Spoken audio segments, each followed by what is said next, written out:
Hello and welcome to the Inspired Woman Project.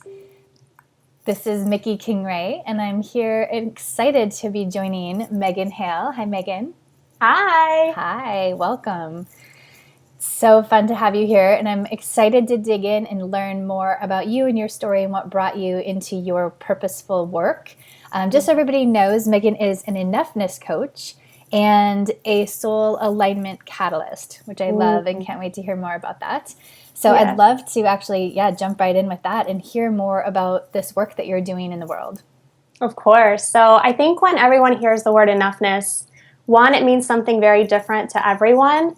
But the one thing I've noticed interviewing tons of women and working with tons of women is that enoughness, it creates an emotional response for people because we all know what it feels like to not feel like we're enough, like we're not pretty enough, smart enough, talented enough, successful enough, good enough. And what I do with my clients is really work with them around these beliefs and helping them find the freedom to find enoughness just as who they are. And what that does is it creates true soul alignment with who they are. Beautiful. I love that. You're saying all of the things I love. Beliefs, soul alignments, it's all awesome. Yes. That's great.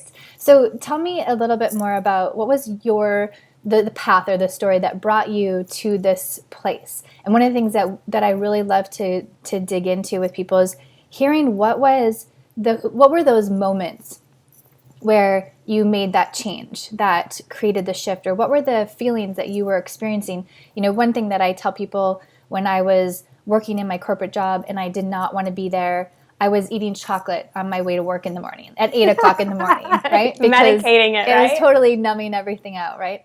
And so just, if you can help us kind of paint the picture of what was it like for you in your path, and it doesn't have to be bad, but just whatever it was, that brought you to this place and knowing that this is the work that you're here to be doing. Absolutely. So I think that I have a story that a lot of women will relate to, even men too. I've always been a high achiever, someone who has always had lofty goals and big dreams, and that has carried me very far in life. But there was this moment where I started to realize that I was always on this chase. And no matter how much I achieved, no matter how much I did, no matter how much I became, it never felt like it was enough, like I was enough. And for me, there was this moment where I had been working myself like to the bone, like 60-hour weeks, if not more, had no work-life balance whatsoever. I literally could not remember what had happened like in my real life for like the past 6 months. And I said, what all am I missing out on? Because I'm so focused on getting ahead and the striving and the doing, I wasn't making any time for being. And I realized that if I didn't change something, I could go and achieve anything I wanted to. I could go and become anything I wanted to become, but it might not ever feel like it was enough. And so for me, enoughness is very much related to being content and finding happiness and finding fulfillment. And interestingly, those things are very much related to creating true success within your own definition. I love that. So what were the things that you felt like you're missing out on? Like, what was the thing or the things that were pulling you towards this wanting of more? What was the more that you were wanting? I think some of it was financial success. Some of it was to have a greater impact, which some of these things are not bad at all. Some of it was wanting to have a life that was fuller or more meaningful, more impactful in a way. Some of this was kind of purpose-driven too. A feeling like I was meant for more, but trying to find that balance between, well, what's striving and over-striving versus simply serving my purpose. And there is this really beautiful balance that we can all find. And so for me, I wanted to create more meaning in my life. And meaning comes from being present in the ordinary moments instead of always seeking the extraordinary. And I was like extraordinary experiences were like a drug for me, and I chased them. But in the meantime, I'm missing out on all of these ordinary events that hold so many gifts and opportunities for connection and joy. So I really had to go back and rework the way that I was experiencing my life and simply being in the world. And so were you working in corporate, or did you always have your own business? I started working in corporate. I was a psychotherapist before I turned into a coach. And very early on in my career, I decided that I did not want to work in corporate. I felt like it was far too money focused for me. There wasn't enough client care. And I started my own practice. And that was very fulfilling, but there was still something about it that was not quite right. There wasn't quite that alignment piece that I was looking for.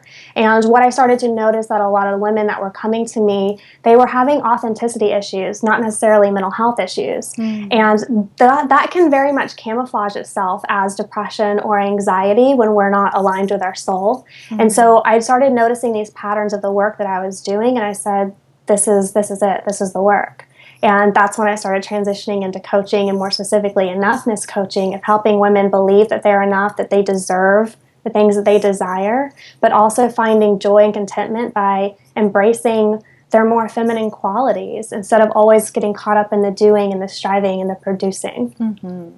And so what are the kinds of experiences that you have now that allow you to know that this is the feeling that, like, what is the feeling that you're wanting to have and be experiencing now compared to the feeling that you were experiencing in your body before? Peace.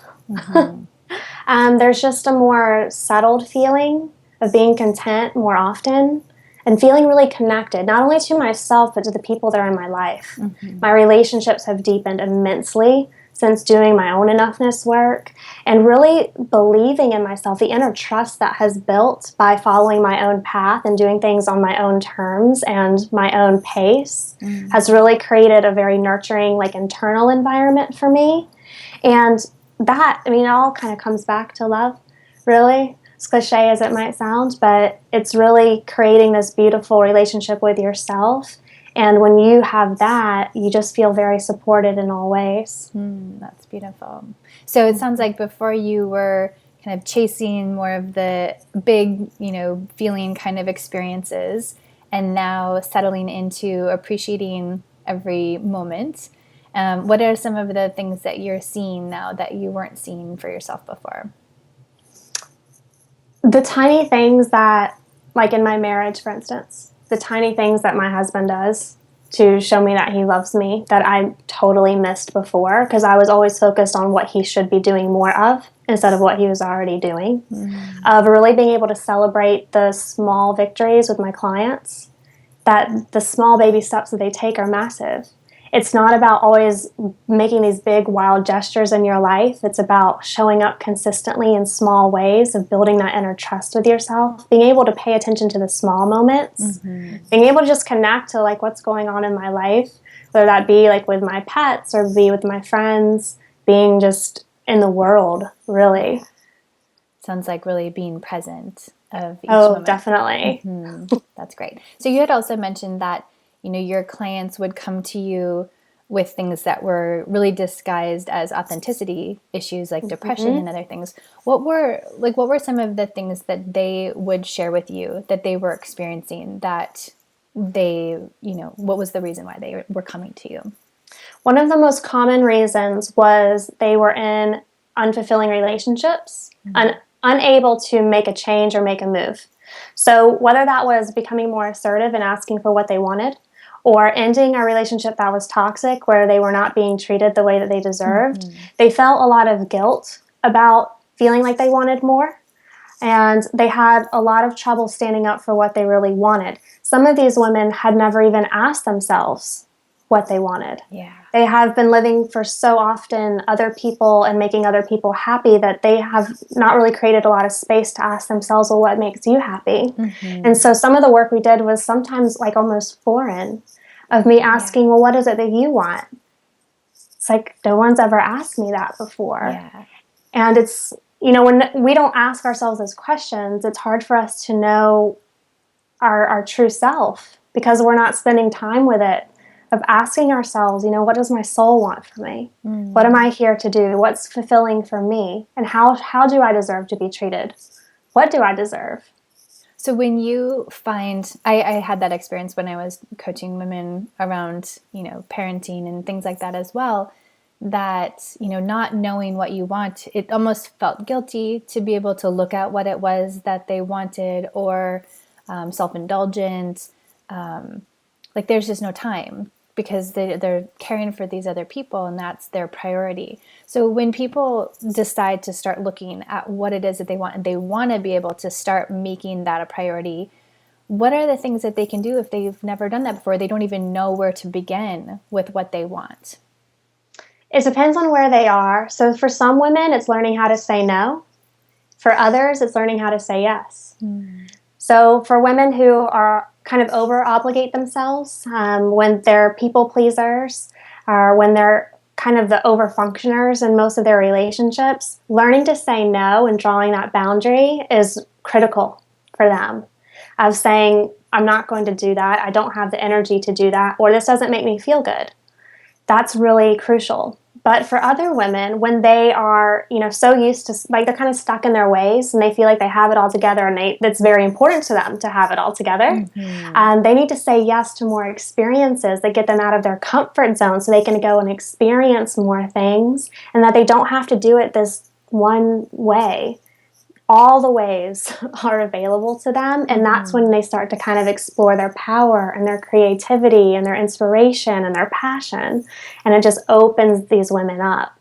And what do you find that, like, what might people be noticing in their body if they are, as they're kind of going through this experience of saying yes or no to themselves or to experiences more, to know, like, oh yeah, this is what I want or this isn't?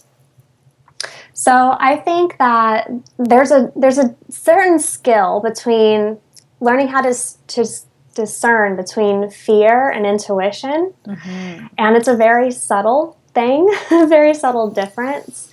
And so sometimes when we're pulled in a direction, we know when something is kind of showing up for us. We know when something's piquing our interest. We know when something is just, it has like a sparkly quality to it of like, I'm interested in this, I kind of want to learn more, but then the I don't knows or the what ifs kind of start coming in. The I don't knows and the what ifs are usually fear. If you're being called or you're interested in something or attracted to something, then follow that intuition. It's pulling you in that direction for a reason. There's a reason for you to explore that. And who knows what that is, right? Yeah. So I think we have to be kind of aware of what the mental self-talk sounds like. Usually if it's a what if it's a need to, if it's a should, if it's a supposed to, those are usually related to fears, related to old beliefs. So we have to break through those in order to go and experience the things that we really want. Are there any kind of common beliefs that you find that your clients are most coming up with or experiencing? Yes. You share. Perfectionism is usually one of them. That they have to do everything perfectly in order for them to be good or successful, and perfection doesn't exist. Pleasing is one, that everyone else around them has to be happy for them to be happy, which is impossible because we, first of all, don't have control over other people's emotions. And we will run ourselves ragged trying to please everyone because it's impossible to do. We also get stuck in improving when we are feeling like we have to hustle for somebody's approval, and we might change ourselves or go away from our authenticity in order to gain their approval, which is never a good thing, because just simply doing that sends a message to ourselves that we don't think we're good enough as we are. We're willing to change for others. And then the other thing is putting off. Putting off is that procrastination when we're scared of making a change. And so a lot of that is just busting through those fears of saying, just do it. Like the only way to get to where we want to go is through action. And everyone works on their own time frame. It takes a lot, certain women, certain times to work their way up to that, and that's fine. We all work in our own pace. But for them, getting over the perfecting and the pleasing and the proving and the putting off, or even the performing, of getting so caught up in the performance and productivity, the doing of things, that it's hard for them to learn how to be and simply rest and receive and relax. And so what you kind of see is this balance of more like a feminine leadership quality coming into their lives that really balances out the masculine that they've been living their lives by for most of the time. That's beautiful. And so if there was one tip or suggestion or place where people could get started with that, with experiencing more of that feminine and moving out of the do of the masculine, what would be something that you might offer to people? One thing that I talked about on Periscope last night was feminine goal setting. And what I walked everyone through is how we prioritize our days is crucial to how we experience our lives. And so in the masculine paradigm, we're usually setting our goals first and our work first, and then we work everything else in around it. Mm-hmm. So that means sometimes we might get to a workout, maybe. We might get to our spiritual practice if we're lucky. And so we're spending a lot of time in our mind and not so much in our body and our soul. The feminine paradigm really embraces all of these. And so what I would encourage women to do is when you're planning out your year or your week or your day, to really prioritize your spiritual practice first, then to prioritize your fitness, taking care of your body, then to prioritize your goals, because the goals are good for your soul. If we're not working on those goals, there's nothing to move forward with, and then put your work in. We have it all backwards, most of us, and I lived my life like that for a long, long time. But starting to reframe, putting ourselves first, what we need, is huge, and changing it more into the feminine paradigm. I love it. Beautiful. Yeah. So one thing that I ask everyone that joins me here is, what is your unique definition of success? Because I believe that, and this is my belief, that it is different for each person and it changes over time based on where you are and what's going on for you. So I'd love to hear from you. What is your definition of success in this moment? I read this book not too long ago. It's called Captivating, and it talks about just the true essence of a woman's soul, and that every woman wants to truly know that she's beautiful, that she's lovely. So success for me is really knowing that I'm beautiful just as I am, and then boldly sharing it with the world. That's the reason that we do the Enoughness work, to uncover our beauty and to boldly share it with others. And that to me is a definition of success. It's beautiful. That reminds me, I've got 3 little kids. Well, they're not all so little, but my littlest one is in 1st grade at a Waldorf school, and one of the things that they really focus on in 1st grade is beauty and appreciating the beauty of all of the things around them and holding things with this reverence and just, I love how when you say beauty, right, as a beautiful woman, you automatically assume like, oh, well, beauty, right, the physical beauty, but there's such this deep quality about beauty that when we look at it at that really at the deep level of appreciation, it has this whole different feel of an experience. And I think it's embracing all of who we are, all of our imperfections, all of the things that, we carry shame for. It's like releasing it and just seeing ourselves as just the beauty that we always have been, regardless of all of the mistakes we've made and all of the flaws we might have. We're beautiful regardless. That's great. When people are, I'm sure people are wanting to know, how can they learn more about you? Where can they go to find out more about you? Yes. So first of all, I have a podcast. It's called The Enoughness Revolution. And I also run a free Facebook community. It's called Bold, Beautiful Soul Tribe. I would love for women to come and join me there. I'm always posting things about feminine leadership and enoughness and beauty and boldness and all of that good stuff. And you can also find me on my website, which is megan-hale.com. Awesome. Thank you so much, Megan, for joining us. And I hope everybody will go check out all of those great resources.